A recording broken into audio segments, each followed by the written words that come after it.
So మొత్తానికి వీరేంద్ర ఇండియాకి వచ్చేసారు. ప్రస్తుతం ఎయిర్పోర్ట్ నుంచి హైదరాబాద్లో ఉన్నారు. దాదాపుగా 10 రోజుల నుంచి వీరేంద్రకి సరైనటువంటి ఫుడ్ లేదు, మన ఇండియన్ ఫుడ్, ఆంధ్ర ఫుడ్ లేదు. సో మొత్తానికి మనమే తీసుకొచ్చాం. తన కడుపు నిండా మన ఇండియన్ ఫుడ్, ఆంధ్ర ఫుడ్ తినాలని హోటల్కి మనమే తీసుకొచ్చాం. సో వీరేంద్ర ఎలా ఉండేది అక్కడ ఫుడ్? మార్నింగ్ కబూజులు అంటారు సార్,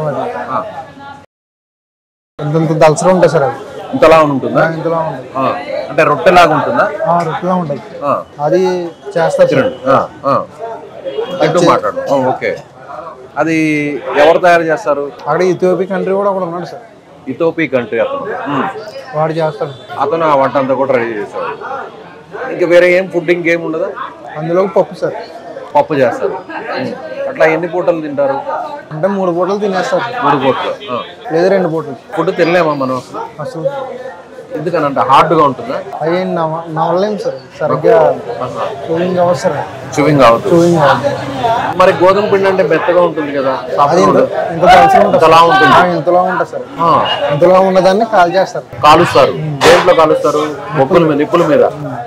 సో మీకు మూవీ గోట్ ఫ్యామిలీ మూవీ చూస్తుంటే, ఆడు జీవితం అని మలయాళం పృథ్వీరాజ్ గారు యాక్ట్ చేసిన మూవీ కానీ చూస్తుంటే, ఇది ప్రజెంట్ డబ్బింగ్ అయింది తెలుగులో. సేమ్ ఆ మూవీలో కూడా ఇదే విధంగా ఇంత సైజులో ఉండే రోటీ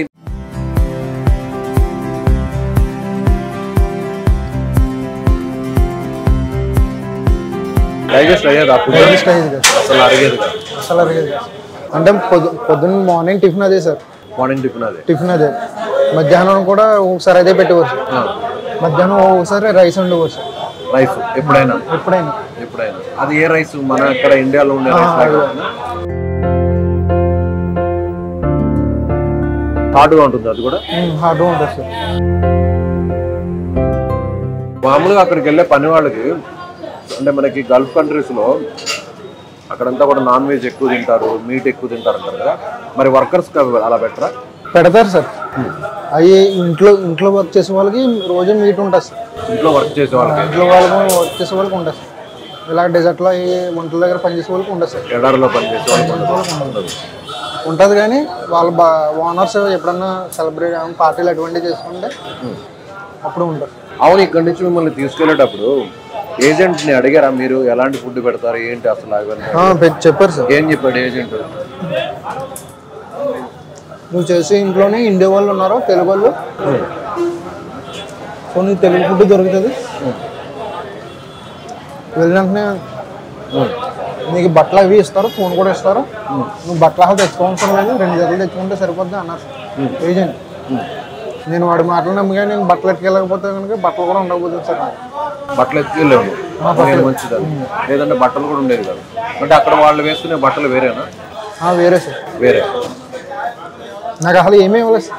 ఏమీ ఇవ్వలేదు. కనీసం బట్టలు కానీ ఏదైనా ఇది వాడుకోని కానీ ఏదో కొన్ని వస్తువులు కానీ ఏమీ ఇవ్వలేదు. హెల్త్ బాగాలేనప్పుడు టాబ్లెట్స్ ఇవ్వలేదు సార్. హెల్త్ బాగాలేనప్పుడు టాబ్లెట్స్ చెప్పాక నువ్వు వీడియోలో కూడా చెప్పాక. అంత దుర్మార్గంగా ఉంటారా? యాక్చువల్గా అంటే సార్ సౌదీకి అంటేనే ఎవరో వీసా ఒప్పుకోరండి సార్. సౌదీ కంటే ఎవరు వెళ్ళరండి సార్. సో వాళ్ళు ఏం చేస్తున్నారంటే ఖతర్ అని చెప్పి ఖతర్కి తీసుకెళ్ళి ఖతర్ నుంచి సౌదీకి తీసుకెళ్తున్నారు. ఇప్పుడు నీలాంటి వాళ్ళని ఇదే విధంగా చాలా మంది తీసుకెళ్తుంటారా చీట్ చేసి? అంటే ఇప్పుడు ఇక అంతా ఈ మోసం అంతా జరిగేది ఏజెంట్ల వల్ల లేకపోతే అక్కడున్న వాళ్ళ కపిల్స్ వల్ల? ఏజెంట్ల వల్ల సార్. ఏజెంట్ల వల్ల. ఆ ఏజెంట్ అంటే సార్ నా గురించి అక్కడ ఉన్న కపిల్ తోటి వాడికి అన్నీ వచ్చు, వాడు అన్ని పనులు చేస్తాడు, మొత్తం చెత్త అంతా ఎత్తుతాడు, ఒంట్లని శుభ్రం చేస్తాడు, ఒంట్లకి మేత వేస్తాడు, ఇవన్నీ చెప్పాడండి సార్. నీకు అసలు అలవాట్లేదు? అసలు తెలుసు సార్ నాకు. మామూలు ఇంటి దగ్గర అలా పశువులు మేత వేయడం అట్లా ఏం లేదు అసలు. మరి ఎలా పంపుతారు అలా? మీకు అసలు ఆ వర్క్కి మీకు సంబంధం లేనప్పుడు ఏజెంట్ డబ్బుల కోసం. మీరు తినే ఫుడ్ బాగలేదని మీరు ఎప్పుడు కంప్లైంట్ చేయలేదా? మాకు నచ్చట్లేదు, నాకు ఫుడ్ పడదు, అంత అవకాశం ఉండదు, తిరిగి అడిగే అవకాశం ఉండదు సార్. ఒకవేళ ఆ ఫుడ్ కంప్లైంట్ చేస్తే మళ్ళీ ఆ ఫుడ్ కానీ మనకు పెట్టరేమో భయంతో అది కూడా తినేస్తారు. అంటే మండీ టైపు మొత్తం అందరూ కూర్చుని అందులో తినేవారు సార్. వాటర్ తాగడానికి బాటిల్స్ ఉండేవి కాదు సార్. ఇలా చిన్న బౌల్ కింద ఉంటుంది, బౌల్ కింద ఉండే అది ఇలా తీసి ఎవరు ఇంకా అందరూ అంటే మీకు ఇచ్చిన దాన్ని ఏమంటారు రొట్టె, ఆ రొట్టెని ఉంచుకొని వాటర్ లో పెట్టుకొని తినాలి. అంటే మెత్తగా ఉండడం కోసం వాటర్లో పెట్టింది తినాలి. ఒకవేళ మీరు కానీ తినకపోతే దాన్ని క్లీన్ చేస్తారు, ఇంకా తిన్నా తినకపోయినా. సో ఇంకా బతకాలి కాబట్టి ఆకలి కోసం తినేవారు.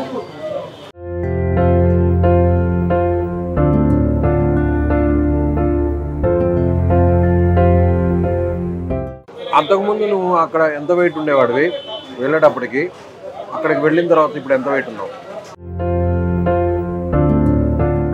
ఇక్కడ ఉన్నప్పుడు నేను 65, 66 అలా ఉండేవాడిని. ఇప్పుడు నేను చూసుకోలేదు సార్, అంటే చూసుకోలేదు. మీరు చెప్పండి అమ్మా, మీ తమ్ముడు అంతకుముందు వెళ్ళేటప్పుడు ఎలా ఉండేవాడు? ఇప్పుడు ఈ 15 రోజుల్లో ఏమైనా తేడా కనిపిస్తుంది?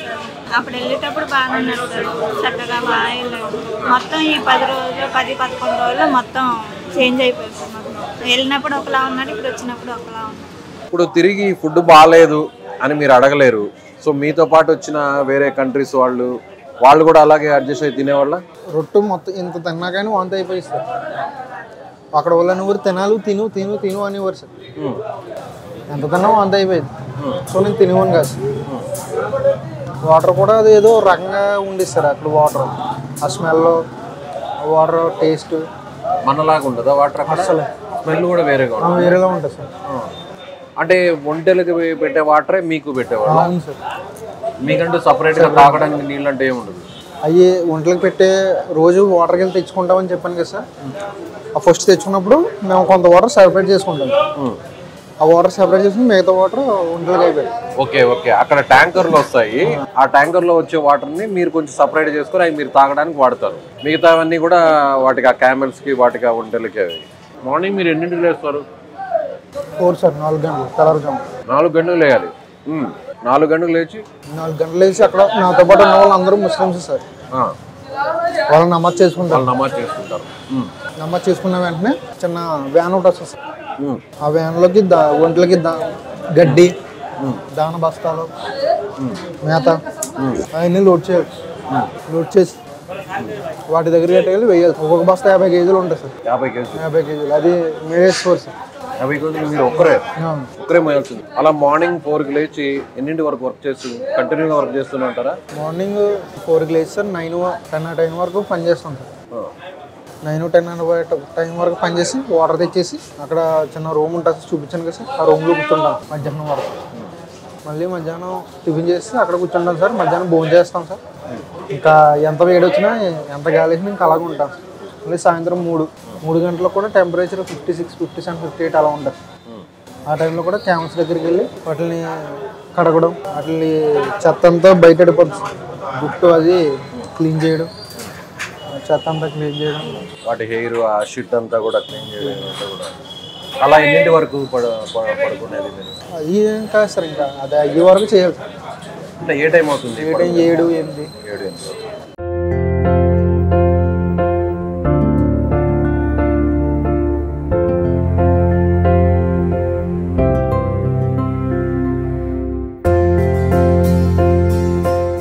మన ఇండియన్స్ ఎలా ట్రీట్ చేస్తారు? వాళ్ళు ఒక బానిసలాగా చూస్తారా, లేదంటే అందరూ అలాగే ఉంటారా, లేకపోతే కొంతమంది అలా ఉంటారా? కపిల్స్ వాళ్ళు అందరూ అలా ఉంటారు సార్. కొంతమంది ఉంటారు సార్ మూర్ఖులు ఉంటారు, కొడతారు. ముస్లిమ్స్ అయితే కనుక బాగా చూస్తున్నారు. సో ఇలా రిలీజన్ వేరుగా ఉన్నప్పుడు కొంచెం పార్షాలిటీ చూస్తారు. సో ఎలా ఉంది అక్కడ ఇన్ని రోజులు ఆ ఫుడ్ తినలేక ఎన్నో అవసరం పడ్డావు, హెల్త్ ఇష్యూస్ కూడా వచ్చాయి, ఇంకా ఆల్రెడీ చెప్పావు బ్లీడ్ కూడా అయింది అన్నావు ముక్కల్లో నుంచి. ఇప్పుడు మన ఇండియా ఫుడ్ తింటుంటే ఎలా? చాలా బాగుంది. చాలా బాగుంది. మిస్ అయ్యావు అసలు నిజంగా మన ఇండియా ఫుడ్. ఇంకా మన ఇండియా ఫుడ్ని, మన ఆంధ్ర ఫుడ్ని హ్యాపీగా తినొచ్చు. ఇక్కడ ప్రశాంతంగా పని చేసుకున్నాం. గవర్నమెంట్ నీకు సపోర్ట్ ఉంటుంది, సుమన్ టీవీ కూడా నీకు సపోర్ట్ ఉంటుంది. ధైర్యంగా ఉంటుంది. సో ఇది వీరేంద్ర చెప్తున్న దాని ప్రకారం ఇక్కడ ఎన్ని కష్టాలు పడుతున్నారో గల్ఫ్ కంట్రీస్లో మనం చూస్తున్నాం. ఎడారుల్లోకి వెళ్ళాక కనీసం సరైనటువంటి ఫుడ్ కూడా ఇవ్వట్లేదు తినడానికి. ఇక్కడ మన ఇండియాలో ఉన్నటువంటి ఫుడ్కి అక్కడ ఫుడ్కి చాలా డిఫరెన్స్ ఉంది. తీరా అక్కడికి తీసుకెళ్ళాక ఒక బానిసల్లాగా అందరూ చూస్తున్నారంటూ కూడా వీరేంద్ర చెప్తున్నారు ప్రకారం మనకు అర్థమవుతుంది. అంటే 15 రోజుల నుంచి అతను మన ఇండియన్ ఫుడ్ని మిస్ అయ్యేది తర్వాత ఇప్పుడు తాను ఇక్కడ మన ఇండియన్ ఫుడ్ని తింటుంటే చాలా సంతోషంగా ఉందని ఆయన మాటలు చెప్తుంటే నిజంగా మనకు కూడా చాలా హ్యాపీగా ఉంది.